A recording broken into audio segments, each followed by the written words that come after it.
Assalamualaikum warahmatullahi wabarakatuh. Ila hadratin Nabi sallallahu alaihi wa khatamin nabiyyin wa ala alihi wa sahbihi ajma'in. Wa ila arwahi abaina wa abaikum wa ummahatina wa ummahatikum wa jadatina wa jadatikum. Wa ila arwahil kubur minal mu'minin wal mu'minat wal muslimin wal muslimat sya'un lillahi lahumul Fatihah. أعوذ بالله من الشيطان الرجيم بسم الله الرحمن الرحيم الحمد لله رب العالمين الرحمن الرحيم مالك يوم الدين إياك نعبد وإياك نستعين اهدنا الصراط المستقيم صراط الذين أنعمت عليهم غير المغضوب عليهم ولا الضالين آمين.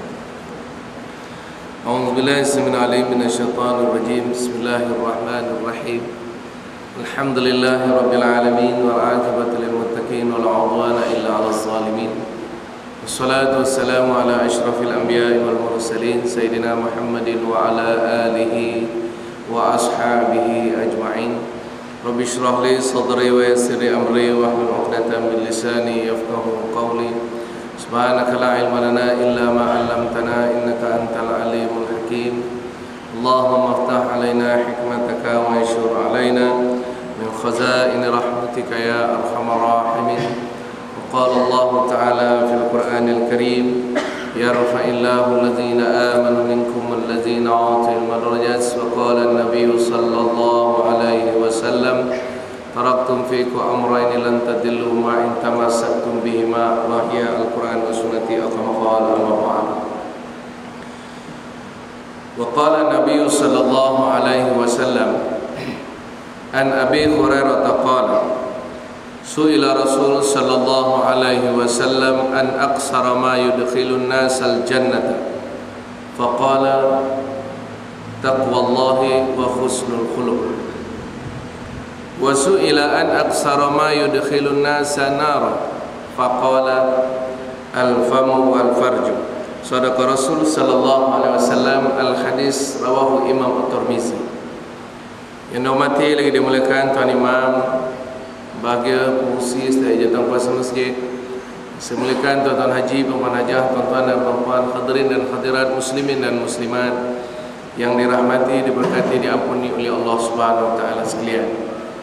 Alhamdulillah, pertamanya marilah sama-sama kita menzahirkan setinggi-tinggi kesyukuran kepada Allah Subhanahu wa taala kerana dengan limpah perkenan, taufik, hidayah, izin Allah pada pagi subuh yang berbahagia dirahmati oleh Allah Subhanahu wa taala ini dapat sama-sama kita ditemukan oleh Allah Subhanahu wa taala dalam rumah Allah yang mulia ini, dalam satu tempat yang paling dikasihi, paling disayangi oleh Allah Subhanahu wa taala di atas muka bumi ini, iaitu bumi-bumi yang didirikan di atasnya rumah-rumah Allah.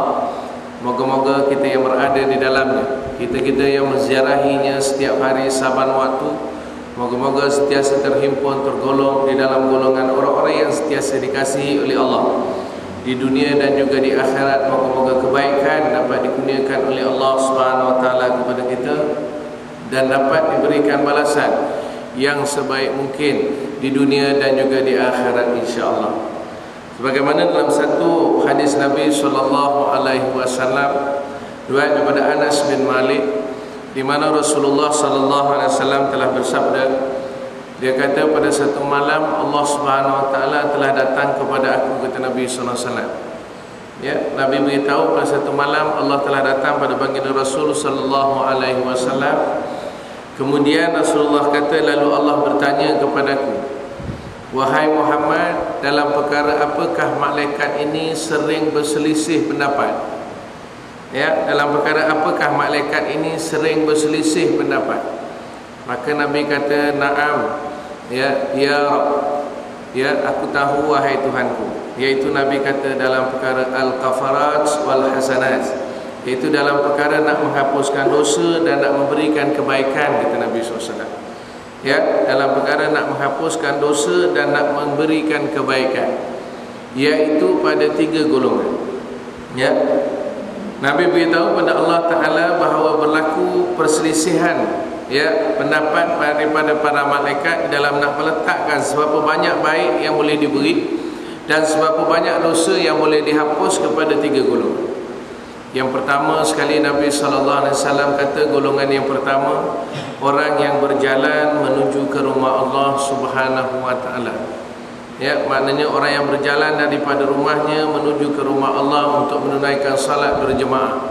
Maka orang ini sering malaikat berselisih pendapat, nak beri berapa banyak pahala, nak hapus berapa banyak dosa. Dan kalau tuan-tuan tengok di dalam kitab Riyadhus Salihin karangan Imam An-Nawawi, beliau menjelaskan bahawa Nabi SAW bersabda, apabila kita berjalan daripada rumah ke masjid, maka Allah akan berikan kepada kita 10 kebaikan. Allah akan hapus 10 dosa. Allah akan angkat 10 darjat di sisi Allah Subhanahu wa taala. Maka besar sekali pahala yang dijanjikan oleh Nabi SAW kepada orang yang berjalan daripada rumah-rumah mereka untuk menuju ke rumah Allah Subhanahu wa taala.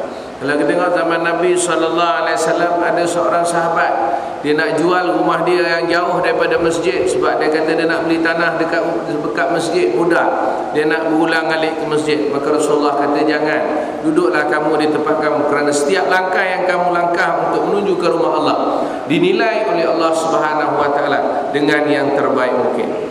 Maka inilah di antara kelebihan, ya, inilah di antara rahmat, inilah di antara keberkatan yang diberikan oleh Allah Subhanahu wa taala khusus pada umat Muhammad sallallahu alaihi wasallam yang tidak pernah diperolehi oleh umat-umat yang lain. Maka haruslah, sewajarnya lah kita menzahirkan rasa syukur yang tidak terhingga terhadap Allah Subhanahu wa taala di atas penganugerahan rahmat yang cukup besar yang diberikan oleh Allah kepada kita. Ya, maka maknanya selagi jauh tuan-tuan berada daripada masjid itu, maka lagi besarlah pahala yang diberikan oleh Allah Subhanahu wa taala. Ya, maka lepas ni pakat-pakat pindah jauh-jauh dulu. Ya, jadi lah setengah jam dalam kereta, lagi banyak pahala agaknya lah. Ya. Ya. Jadi tuan-tuan yang dirahmati, itu yang pertama. Yang kedua, kata Nabi dalam perkara apakah malaikat sering, ya, nak beri pahala, nak apa dosa, ya, sering bertingkah, iaitu wa isbaril wudu fil waqtisab fis sabarat, iaitu orang yang menyempurnakan basuhan wudunya dalam suasana sejuk. Ya, Rasulullah kata yang kedua, orang yang menyempurnakan basuhan wudunya dalam suasana dingin atau suasana sejuk. Ya, kalau tempat kita ni tak dapat 4 musim, ya, tak ada musim sejuk, musim panas, tak ada. Kita semua musim kita lebih kurang aja. Ya, ini mungkin negara-negara Timur Tengah, ya, kutub utara, kutub selatan. Tapi kita boleh tashbihkan hadis ini pada kita, maknanya mengambil air sembahyang di waktu dini hari, waktu subuh, ya, waktu kita bangun untuk solat tahajud, ya. Ya, kalau kita tengok ayat imam kita baca tadi, 5 golongan yang dapat pertolongan daripada Allah Subhanahu wa taala. Yang akhir sekali dia apa kata? Wa yastaghfiruna bil ashar. Orang yang sentiasa beristighfar pada Allah di waktu sahur. Ini di antara orang yang sentiasa mendapat pertolongan daripada Allah Subhanahu wa taala.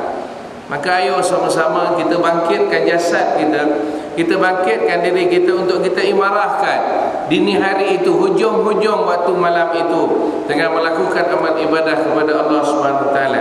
Dan Jibril beritahu kepada Rasulullah SAW, siapa nak dapat kemuliaan maka bangunlah waktu malam. Ya, wa anna syarafal mu'minin al-qiyamu bil lail, Jibril kata. Ya, Jibril beritahu pada Nabi 4 perkara. Salah satu daripadanya Nabi kata, wahai Jibril, kalau kamu nak orang mukmin ini, wahai Muhammad, kalau kamu nak orang mukmin ini mulia, maka hendaklah dia bangun malam menunaikan solat kepada Allah Subhanahu wa taala. Dan Nabi pun sebut, ya, Nabi pun sebut, ya, 3 golongan dijamin oleh Rasulullah SAW masuk syurga.